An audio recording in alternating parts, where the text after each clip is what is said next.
Halo Sobat Milenial, kalian sedang menyaksikan program Top News by IDN Times bersama saya, Aditya Mustaqim.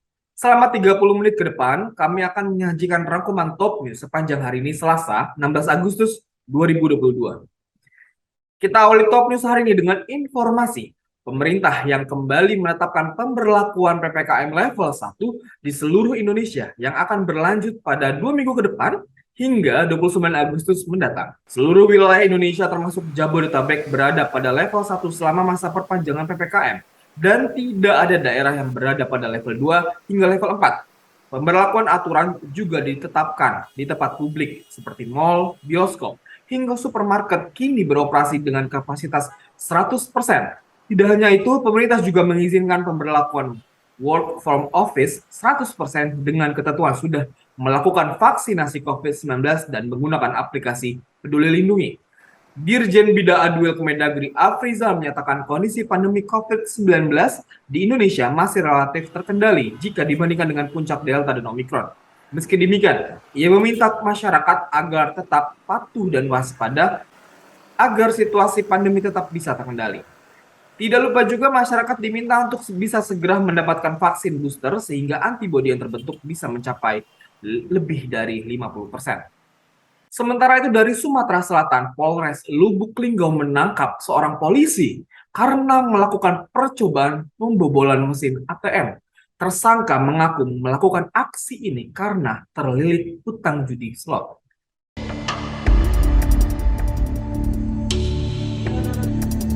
Aksi nekat anggota Polres 4 Lawang berpangkat Brigadir 2 ini kali kedua melakukan percobaan perampokan mesin ATM. Polisi bernama M. Kurniadi menjadi dalang perampokan mesin ATM di kota Lubuk Linggau, Sumatera Selatan. Aksi nekatnya ini dilakukan karena terlilit hutang judi slot. Naas, perbuatan polisi berusia 26 tahun ini tertangkap basah oleh warga dan videonya tersebar di media sosial. Kapolres Lubuk Linggau AKBP Harisandi mengungkapkan, tersangka selama ini ketagihan judi online sampai menumpuk hutang dan kesulitan membayarnya. Bahkan untuk kali kedua, Kurniadi mengajak 2 orang untuk memperlancar aksinya saat membobol mesin ATM. Sayang, modus pelaku menggunakan mobil untuk menarik mesin ATM ketahuan dan disaksikan oleh banyak warga. Tangkap baru satu pelakunya dan kebetulan juga oknum dari anggota Polri yang berdinas di Polres 4 Lawang. Tadi kan disebutkan sudah 2 kali melakukan percobaan, apakah yang pertama itu berhasil? Yang pertama tidak berhasil, dia cuma membongkarnya dengan cara mengelas mesin ATM. Sempat ketahuan oleh warga, dia sempat melarikan diri. Tersangka Ya, ditangkap di mana? tersangka kita tangkap di kediamannya di Palawang. Pukul berapa nih? Ya, Sekira pukul berapa? sekitar pukul 11 siang. Hari itu juga pada saat kejadian. Motifnya sendiri dan pengakuannya sendiri dan motifnya sendiri dan Motifnya menyangkut pembobolan tersebut.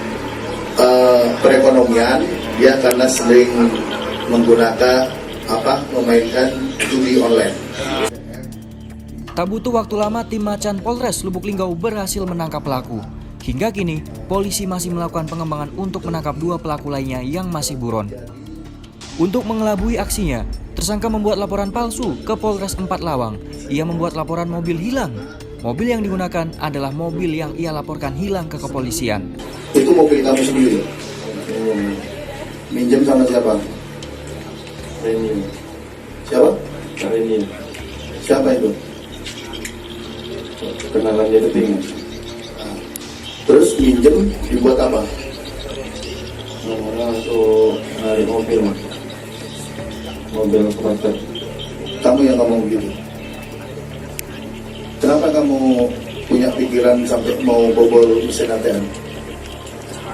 Kebetulannya, mas. Ya kenapa? Kamu kan udah punya gaji. Kenapa masih mikirin perekonomian? Namanya teman. Bayar hutang karena apa? Jadi dia mau Judi online. Pimpinan cabang BRI Lubuk Linggau, Faisal, mengkonfirmasi belum adanya kerugian akibat kejadian tersebut. Hanya saja mesin ATM yang rusak dan tidak dapat digunakan untuk sementara waktu. Setelah dilakukan pemeriksaan oleh pihak BRI, uang yang berada di dalam mesin ATM sebanyak 500 juta rupiah diketahui masih utuh. Kedepannya, pihak bank akan bekerja sama dengan kepolisian dalam melakukan pengamanan pengisian ATM dan adanya penjagaan security di beberapa gerai mesin ATM. Dari Tangerang Selatan, kasus pencurian yang berujung pada intimidasi karyawan Alfamart di Cisauk, Tangerang Selatan, berakhir dengan perdamaian di kantor Polres Tangerang Selatan. Perdamaian ini dilakukan oleh keluarga terduga pelaku bernama Mariana dengan karyawan Alfamart bernama Amelia bersama pengacaranya. Surat permohonan maaf pun dibacakan oleh putri dari pelaku, yaitu Ivana Valenza. Ia meminta maaf kepada karyawan Alfamart yaitu Amel, Nisa, dan Alif beserta seluruh manajemen Alfamart secara menyeluruh karena telah melakukan pengancaman. Ivana pun mengaku bahwa ibunya, yaitu Mariana, memang mencuri 3 batang dan 2 botol sampo. Tidak hanya itu, keluarga Mariana, sang pengacara, maksud saya tidak hanya keluarga Mariana, tapi juga sang pengacara yang ada dalam video intimidasi, yaitu Haji Amir, meminta maaf atas peristiwa yang telah terjadi terhadap para karyawan Alfamart di Cisauk. Amelia yang merupakan karyawan Alfamart menerima perdamaian ini secara kekeluargaan. Ia berharap masalah ini selesai dan tidak membebani pikirannya lagi. Pengacara Amelia, Frankie Hutape, memastikan kasus ini bisa menjadi pelajaran bagi semua pihak dan bisa menghargai karyawan-karyawan yang bekerja sudah sesuai dengan tugasnya. Berikutnya dari Jawa Barat, Majelis Hakim Pengadilan Negeri Bandung memvonis 6 bulan 15 hari penjara kepada Bahar bin Smith pada siang tadi. Vonis ini berdasarkan penilaian hakim kepada Bahar yang menyebarkan berita tidak pasti saat ceramah di Marga Asih Bandung, Jawa Barat pada Desember 2021 lalu. Hakim Dodong Rusdani juga menjelaskan berdasarkan dakwaan primer dan subsidiar, pertama, Bahar tidak dinyatakan bersalah, namun dakwaan subsidiar lebih dinyatakan bersalah. Walaupun begitu, Bahar tetap dinyatakan bersalah karena melakukan tindak pidana menyiarkan kabar tidak pasti dan tidak lengkap pada jemaah atau secara menyeluruh kepada masyarakat. Sebelumnya, Jaksa Penuntut Umum mendakwa Bahar bin Smith dengan pidana penjara selama 5 tahun karena konten ceramah Bahar yang dinilai melanggar pasal 14 ayat 1 Undang-Undang Nomor 1 Tahun 1946 Jungto pasal 55 KUHP. Kita beralih ke informasi jelang peringatan HUT ke-77 kemerdekaan Republik Indonesia. Hari ini, Presiden Joko Widodo hadir di gedung MPR DPR Jakarta. Presiden menyampaikan pidato kenegaraan di hadapan seluruh anggota DPR. Dalam pidatonya, Presiden Jokowi antara lain berharap di tahun politik jelang pemilu 2024 tidak ada lagi politik identitas. Presiden Joko Widodo tiba di gedung MPR DPR didampingi Ibu Negara Iriana Jokowi dengan menggunakan pakaian adat Paksian dari Provinsi Bangka Belitung. Ketua MPR, Ketua DPR, dan Ketua DPD pun terlihat menyambut kedatangan Presiden Jokowi. Kehadiran Presiden bersama Wakil Presiden ini untuk menyampaikan pidato kenegaraan dalam rangka HUT ke-77 kemerdekaan Republik Indonesia. Dalam pidatonya, Presiden menyampaikan beberapa keberhasilan yang telah dicapai seperti swasembada pangan dan pembangunan ibu kota Nusantara. Selain itu, Presiden juga mengingatkan akan ancaman krisis pangan dan energi di dunia saat ini. Selanjutnya, Presiden berharap agar angka stunting bisa dipangkas di tahun ini, serta di tahun politik saat ini tidak ada lagi politisasi agama dan polarisasi sosial di pemilu 2024. Berikut kita simak pidato Presiden Joko Widodo. Untuk tahapan pemilu yang sedang dipersiapkan oleh KPU, harus kita dukung sepenuhnya. Saya ingatkan, jangan ada lagi politik identitas, jangan ada lagi politisasi agama, jangan ada lagi polarisasi sosial. Demokrasi kita harus semakin dewasa, konsolidasi nasional harus diperkuat, dan terima kasih kepada ulama, tokoh agama, tokoh masyarakat, dan tokoh kebudayaan yang telah berkontribusi besar memperkokoh fondasi kebangsaan kita, serta merawat persatuan dan kesatuan nasional. Saya juga mengharapkan dukungan dari semua lembaga negara untuk menjaga dan membangun demokrasi di negeri kita ini, untuk memperkokoh ideologi bangsa. Saya menghargai upaya MPR dalam mendorong pengamalan Pancasila, mengkaji substansi dan bentuk hukum pokok-pokok haluan negara, serta menggagas kerjasama internasional dalam mengatasi permasalahan global. Dukungan DPR dalam menghadapi krisis kesehatan dan perekonomian telah mampu membantu pemerintah. DPR telah mendukung beberapa transformasi besar, antara lain Undang-Undang IKN dan Undang-Undang Harmonisasi Peraturan Perpajakan, serta Undang-Undang Tindak Pidana Kekerasan Seksual. DPD sesuai dengan kewenangannya telah ikut berperan dalam menyusun beberapa rancangan undang-undang, terutama terkait dengan otonomi khusus dan pembentukan provinsi-provinsi baru. Masih terkait informasi dari sidang tahunan MPR pada pagi tadi, Ketua MPR RI Bambang Susatyo menutup pidato kenegaraannya dengan pantun soal Pilpres 2024 mendatang. Dalam pantun tersebut, Bamsud berpesan agar pemilu 2024 tidak membuat Indonesia terpolarisasi. Tidak hanya Bamsud, Ketua MPR DPR RI Puan Maharani juga menyinggung soal pemilu 2024 yang ia rasakan bahwa tahun politik sepertinya datang lebih awal. Memang diketahui perbincangan mengenai suksesi kepemimpinan nasional sudah menjadi topik utama di media sosial. Berikut kita simak pernyataan Ketua MPR RI Bambang Susatyo dan Ketua DPR RI Puan Maharani dalam sidang tahunan MPR 2022. Izinkan kami mengakhiri sidang tahunan MPR ini dengan 2 bait pantun untuk menggugah kesadaran kita dalam berbangsa dan bernegara. Kupu-kupu terbang bersama kumbang, hinggap di dahan pohonnya palsu. Para capres dan cawapres tak perlu bimbang. Ingat pesan Presiden, ojo ke susu.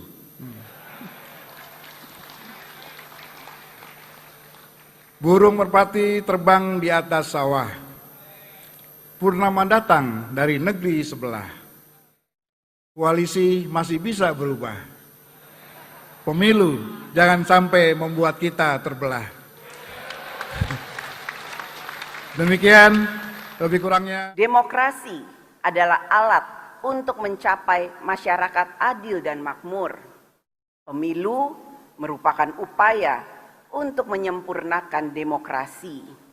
Oleh karena itu, dalam membangun peradaban demokrasi di Indonesia agar semakin maju, maka diperlukan pelaksanaan pemilu yang berkualitas. Dibutuhkan partai politik peserta pemilu yang semakin maju dalam mengartikulasikan kepentingan rakyat dan senantiasa memegang teguh komitmennya untuk menjaga dan mengawal Pancasila serta memperkukuh persatuan bangsa. Pelaksanaan pemilu legislatif, presiden, dan pilkada serentak akan dilaksanakan pada tahun 2024. Tahapan pemilu sudah dan sedang dijalankan oleh KPU. Menjadi komitmen kita bersama untuk menjadikan pemilu 2024 sebagai pemilu yang demokratis, jujur, adil dan bermartabat.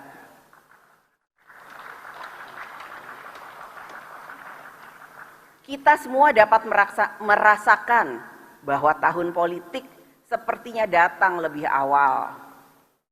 Perbincangan tentang suksesi kepemimpinan nasional menjadi topik di media sosial hingga warung-warung kopi di penjuru negeri.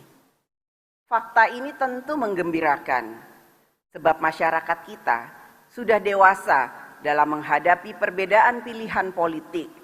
1999, masyarakat sudah mengajarkan kepada kita semua bagaimana menyikapi perbedaan dalam politik.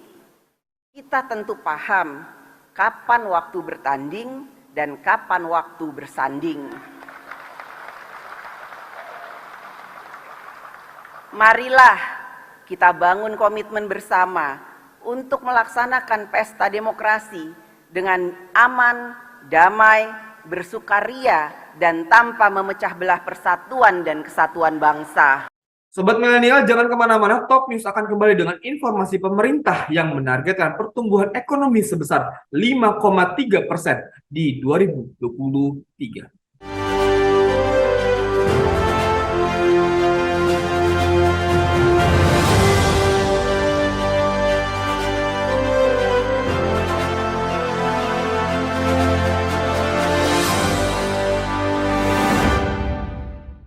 Halo Sobat Milenial, saksikan program spesial HUT ke-77 Kemerdekaan Republik Indonesia di YouTube IDN Times. Hari Rabu, 17 Agustus mulai pukul 8.30 pagi.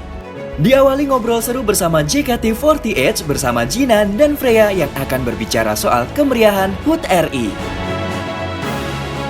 Setelah itu, kalian bisa menyaksikan secara langsung upacara detik-detik HUT ke-77 Kemerdekaan Republik Indonesia. Semarak Kemerdekaan Indonesia di IDN Times juga akan menghadirkan obrolan 17 mahasiswa bicara merdeka, wawancara khusus cucu Bung Karno Putih Guntur Soekarno, dan terakhir upacara penurunan bendera merah putih.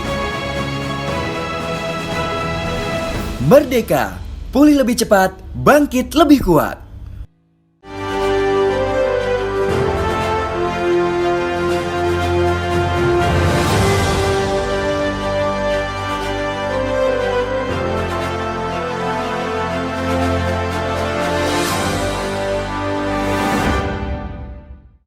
Kembali lagi bersama Top News, Presiden Joko Widodo menargetkan ekonomi Indonesia bisa tumbuh 5,3% pada tahun 2023 mendatang. Pemerintah juga akan fokus pada pembukaan lapangan pekerjaan. Selain itu, pemerintah juga akan fokus pada sumber pertumbuhan ekonomi baru. Peningkatan investasi serta daya saing produk manufaktur di pasar global juga ditetapkan untuk terus meningkat. Untuk memperkuat sektor swasta, Jokowi meminta kepada pemerintah untuk membuat kebijakan fiskal sebaik-baiknya. Seperti apa kebijakan fiskal yang Presiden Jokowi harapkan? Kita simak pernyataan Presiden Joko Widodo saat membacakan RAPBN 2023 pada siang tadi. Ketua, pimpinan, dan anggota Dewan yang saya hormati, dengan mempertimbangkan dinamika perekonomian nasional terkini, agenda pembangunan yang akan kita capai, serta potensi risiko dan tantangan yang kita hadapi, maka asumsi dasar ekonomi makro sebagai landasan penyusunan RAPBN tahun 2023 adalah sebagai berikut. Pertumbuhan ekonomi 2023 diperkirakan sebesar 5,3%. Kita akan berupaya maksimal dalam menjaga keberlanjutan penguatan ekonomi nasional. Ekspansi produksi yang konsisten akan terus didorong untuk membuka lapangan kerja yang sebanyak-banyaknya. Berbagai sumber pertumbuhan baru harus segera diwujudkan. Pelaksanaan berbagai agenda reformasi struktural terus diakselerasi untuk transformasi perekonomian. Investasi harus terus dipacu, serta daya saing produk manufaktur nasional di pasar global harus ditingkatkan. Dengan semakin kuatnya sektor swasta sebagai motor pertumbuhan, maka manajemen kebijakan fiskal dapat lebih diarahkan untuk menciptakan keseimbangan antara perbaikan produktivitas dan daya saing, dengan menjaga kesehatan dan keberlanjutan fiskal untuk menghadapi risiko dan gejolak di masa depan.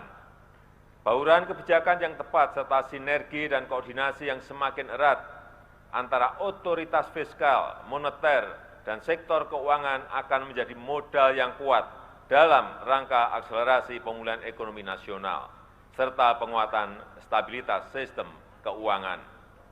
Inflasi akan tetap dijaga pada kisaran 3,3%. Kebijakan APBN akan tetap diarahkan untuk mengantisipasi tekanan inflasi dari eksternal, terutama inflasi energi dan pangan.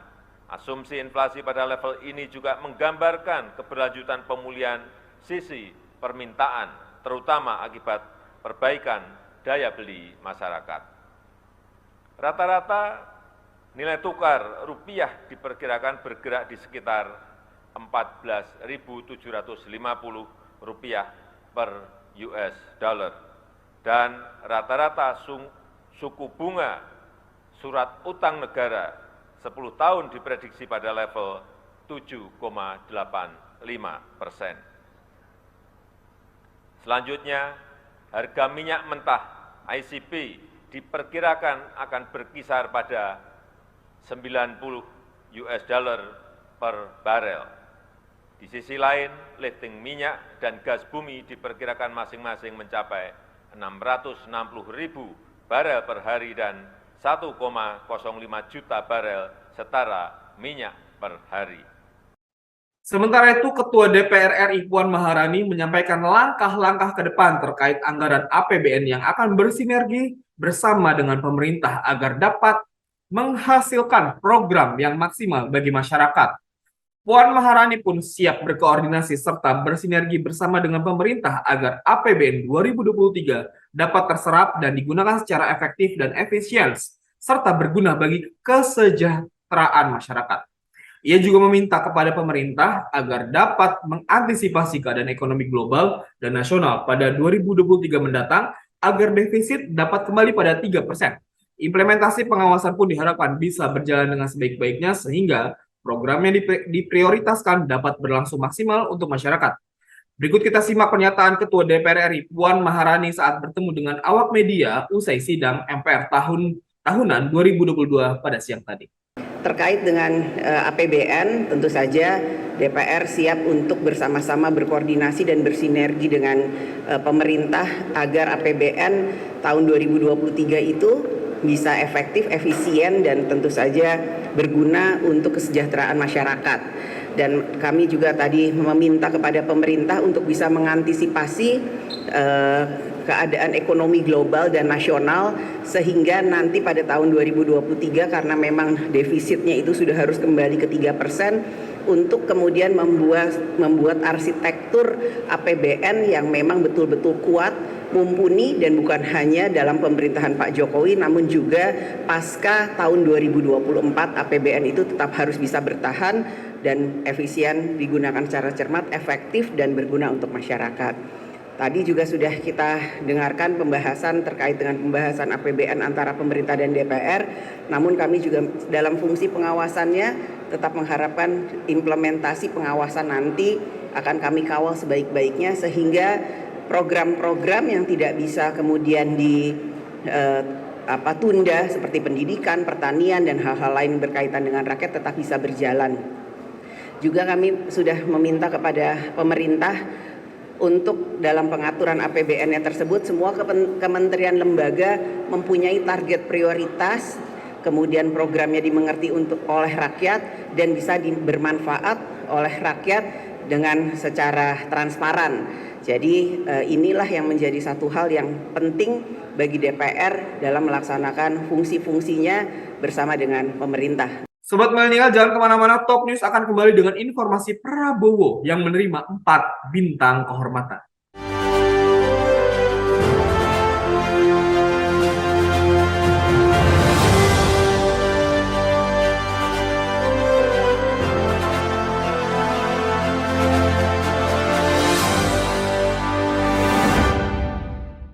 Halo Sobat Milenial, saksikan program spesial HUT ke-77 Kemerdekaan Republik Indonesia di YouTube IDN Times. Hari Rabu, 17 Agustus mulai pukul 8.30 pagi. Diawali ngobrol seru bersama JKT48 bersama Jinan dan Freya yang akan berbicara soal kemeriahan HUT RI. Setelah itu, kalian bisa menyaksikan secara langsung upacara detik-detik HUT ke-77 Kemerdekaan Republik Indonesia. Semarak Kemerdekaan Indonesia di IDN Times juga akan menghadirkan obrolan 17 mahasiswa bicara merdeka, wawancara khusus cucu Bung Karno Putih Guntur Soekarno, dan terakhir upacara penurunan bendera merah putih. Merdeka, pulih lebih cepat, bangkit lebih kuat.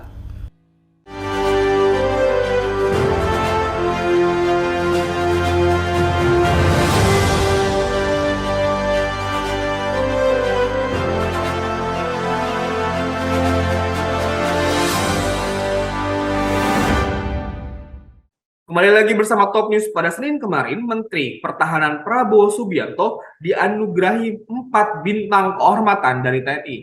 Penganugerahan ini disematkan langsung oleh Panglima TNI Jenderal Andika Perkasa bersama 3 kepala staf TNI lainnya.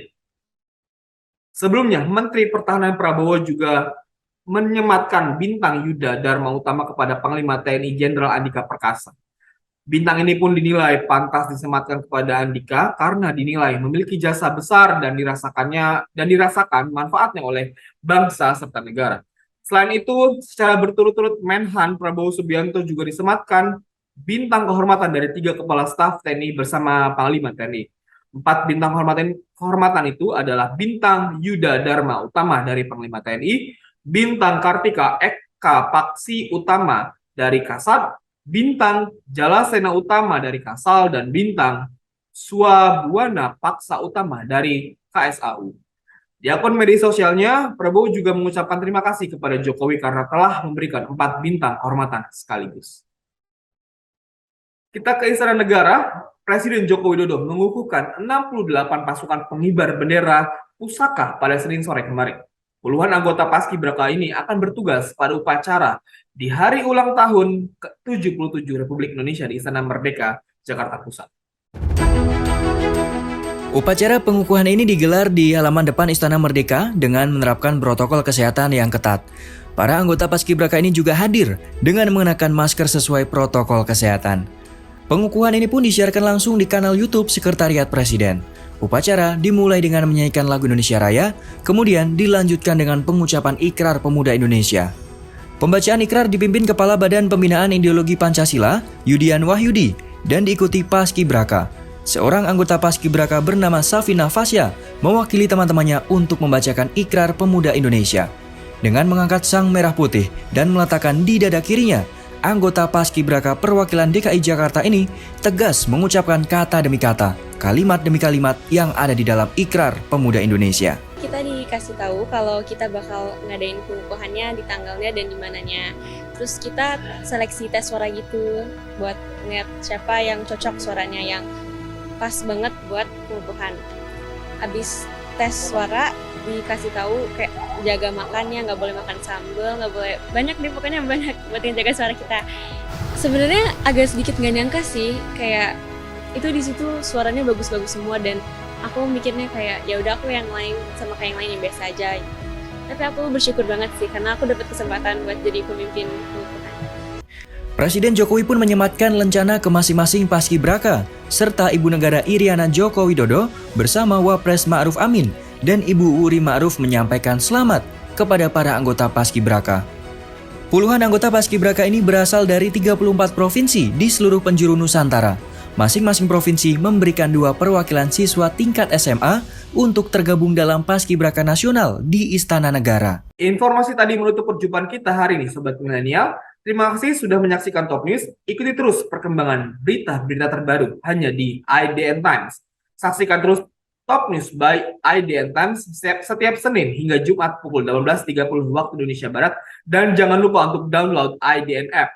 Saya Aditya Mustaqim bersama tim yang bertugas mengucapkan terima kasih dan terus patuhi protokol kesehatan dan sampai jumpa.